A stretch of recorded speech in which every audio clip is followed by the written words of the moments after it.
Je suis encore ce mot.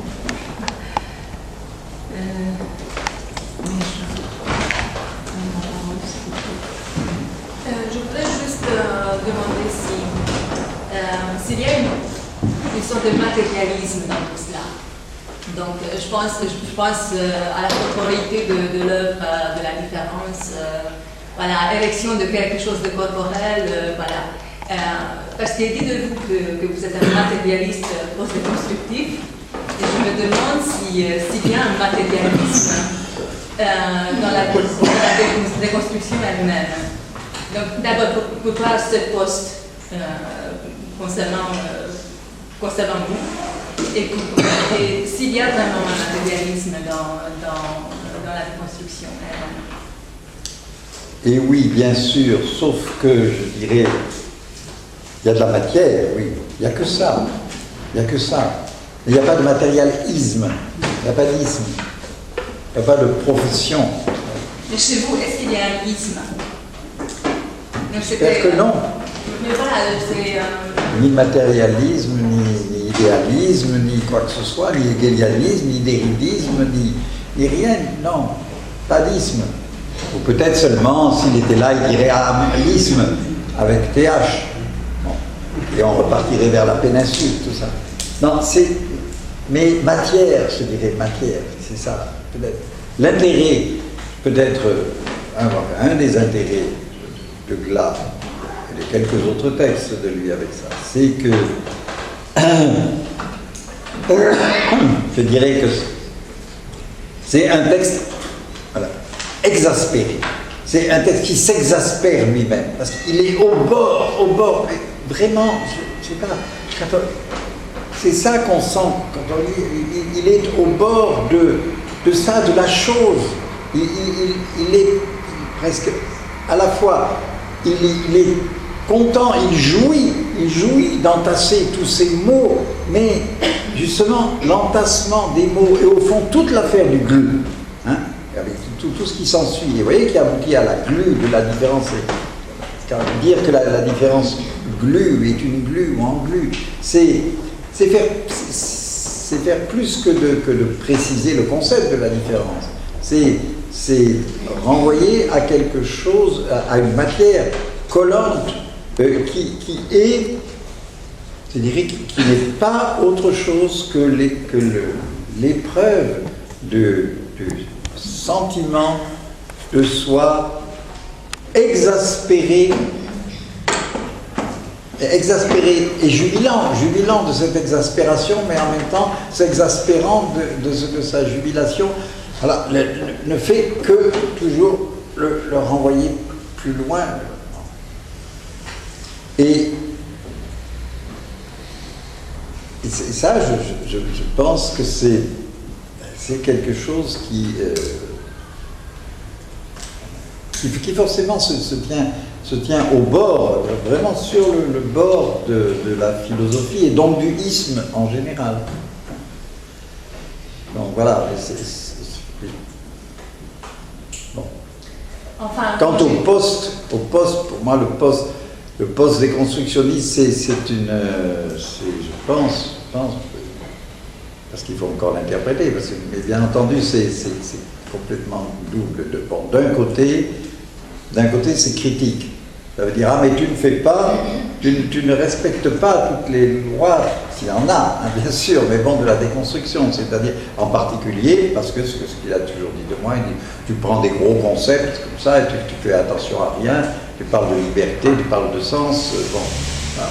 C'est comme quand je lui ai dit, au téléphone, je lui ai dit, mon prochain livre, ça s'appelait Le sens du monde. Il dit, ah mais toi, t'es gonflé.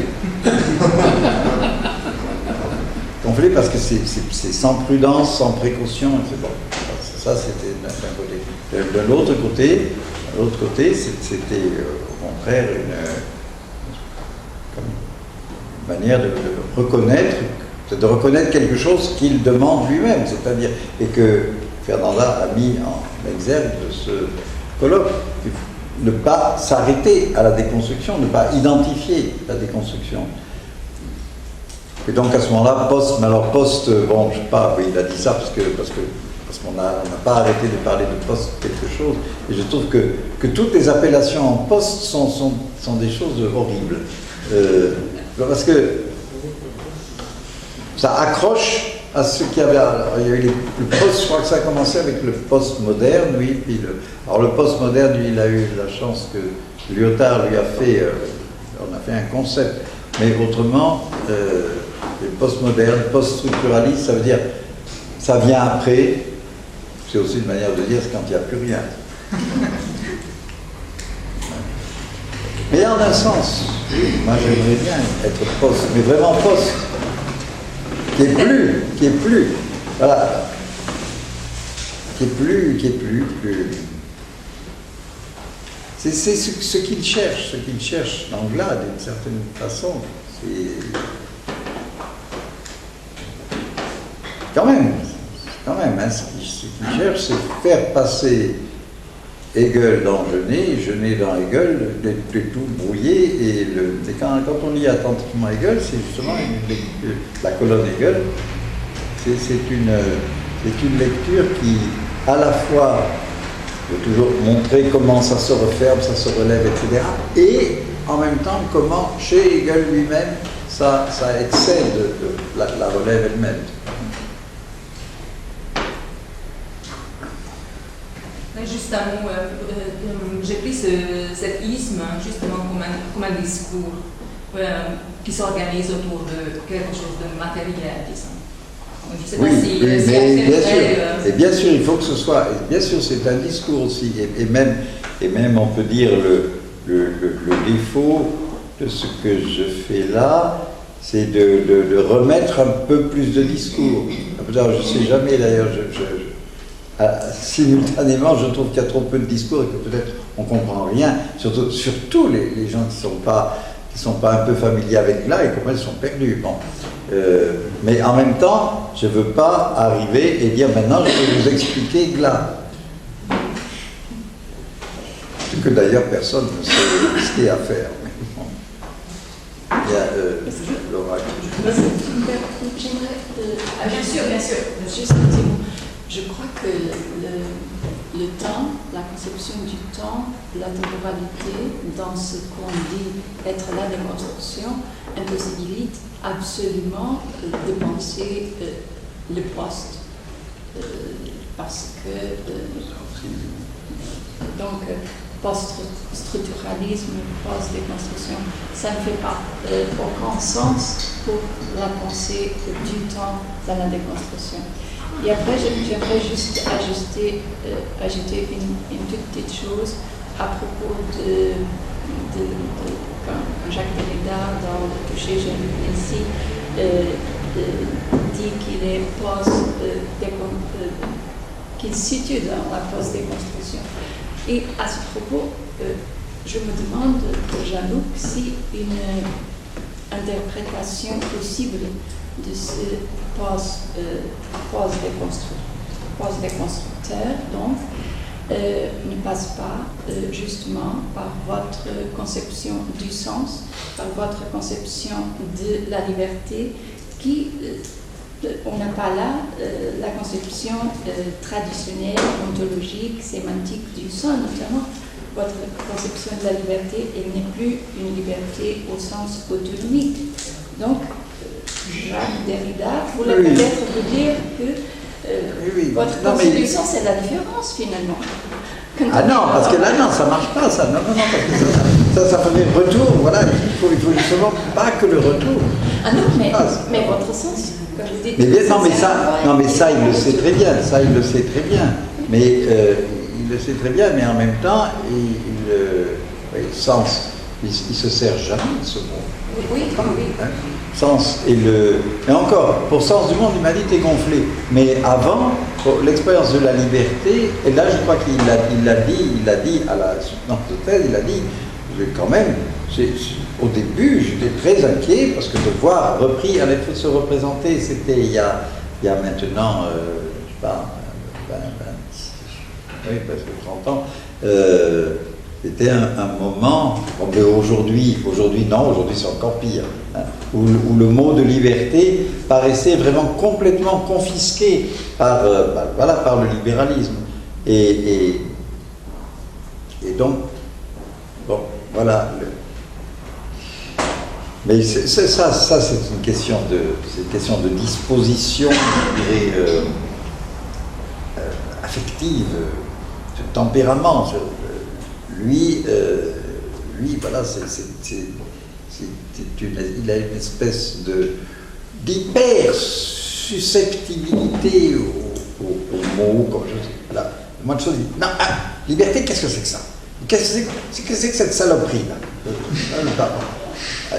Et après, il a fait la même chose avec moi, avec Peuple. On en a parlé, non, je crois. Parce que après j'ai fait toute une conférence sur le peuple, il me dit, je pourrais dire tout ce que tu viens de dire, mais pas avec le mot peuple.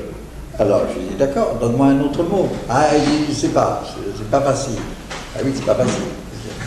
Donc, oui, mais ça veut dire que d'emblée, lui, il était prêt à se mettre sur une limite où on va jamais pouvoir se servir, à la limite, d'aucun mot, hein, sans l'accompagner tout de suite de je sais pas quoi, peuple sans peuple, parle du X sans X, ou du s'il y en a, etc. Sauf évidemment, alors les mots, et encore, même les mots matériels, là, tous les mots sexuels, qui finissent par s'entortiller en virginité, par exemple. Bon, voilà.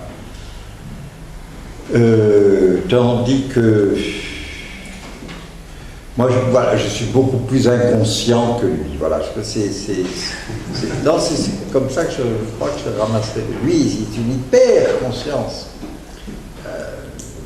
constamment en éveil. Moi, je suis complètement endormi. C'est pas vrai, nous le savons bien. Non, mais il faut savoir ce que ça veut dire être endormi. D'ailleurs, il a écrit un livre sur le sommeil. Oui. Maintenant, oui, alors, voilà. D'abord, merci Jean-Luc, parce que c'était très bien. Ceci dit, il faudra se prendre, je pense tous, moi sûrement, le temps de relire avec son calme, son texte. De relire là, oui. Oui, de relire chacun son. Voilà, on aurait un peu la colonne que tu as justement érigée, la troisième colonne à côté de. Alors, ma question, je ne sais même pas si c'est une question, mais tout simplement peut-être une suggestion, je veux savoir qu'est-ce que tu en penses. Est-ce que, si j'ai bien compris, et c'est pas sûr du tout, est-ce que l'adoration, tu la rangerais du côté de la jouissance? Après tout ce que tu as dit. Moi, j'ai rien à faire. Là, moi, je me contente de rendre compte de ce dont j'arrive à rendre compte. Oui. Et là, évidemment, ça c'est évident. Enfin, alors, la rangée, c'est compliqué. Oui, on peut dire. Oui. Mais bon, je crois que là, il donne à peu près dans le texte, oui, finalement, tous les éléments pour ça, c'est-à-dire l'adoration. D'abord, je dois dire, parce que peut-être certains pensent, bon ben oui, l'adoration, il en parle parce que c'est dans Glab et parce qu'il a pris de Glab. Pas du tout. Quand j'ai décidé de travailler sur Glab pour ce 10e anniversaire, je suis tombé sur adoration. Et j'étais bien étonné. Et en plus, non mais il n'a pas connu l'adoration. Si, pourtant j'ai dû lui parler. Parce qu'il aurait pu me dire, mais j'ai parlé que de ça. Ça, c'est un syntagme d'Héridien très, très intéressant et que Alexander Garcia Duttmann analyse dans un texte qu'il va présenter à Paris au prochain colloque pour l'anniversaire de Derrida. Le syntagme, mais je ne parle que de ça. Et, parce que c'était très fréquent, et ça je me rappelle, c'est toujours des échanges sur les livres, je lui dis, ah mais j'écris un livre sur les saints.